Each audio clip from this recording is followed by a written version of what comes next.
antradienis. Atvariau pas Vilnius Sliders į treniruotę drifto. Biškai reikia pasitreniruoti, nes buvo pirmas varžybos šiais metais jau šio sezono. Pavyko iškovoti 3. vietą mėgėjų lygoje, tai labai džiugu. Iš tikrųjų, čia mano 3. varžybos asmeniškai. Tai visai neblogas rezultatas. Pasikeitusi biškai būsena yra modelio.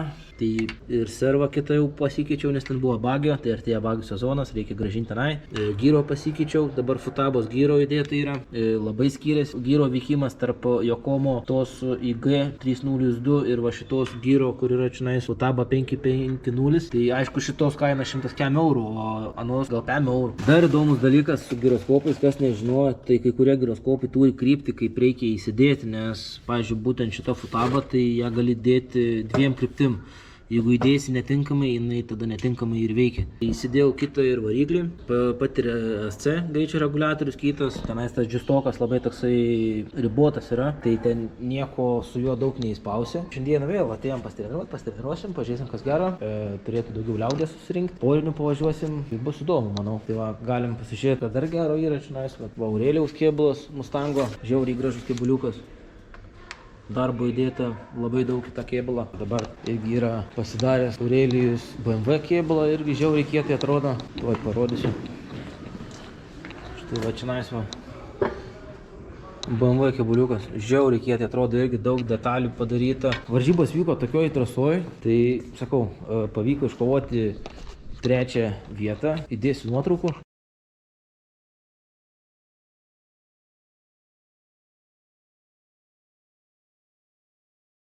Pats nesitikėjau, dėl 3. vietos kovojau su kauniečiu, jungiu modelį, pasivažinėsiu, padriftinsiu, palauksim daugiau žmonių, kol ateis, bus įdomiau. Nes vienam tai, jo įdomu, vienam čia tą zoną aš treniruojasi, bet kai važiuoju porinius ir jauti spaudimą arba reikia vytis, čeisint arba lydint, tai visai kitas reikalas. Laukiam daugiau žmonių ir driftinsim.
Nu ką, drifto treniruotė praėjo gerai.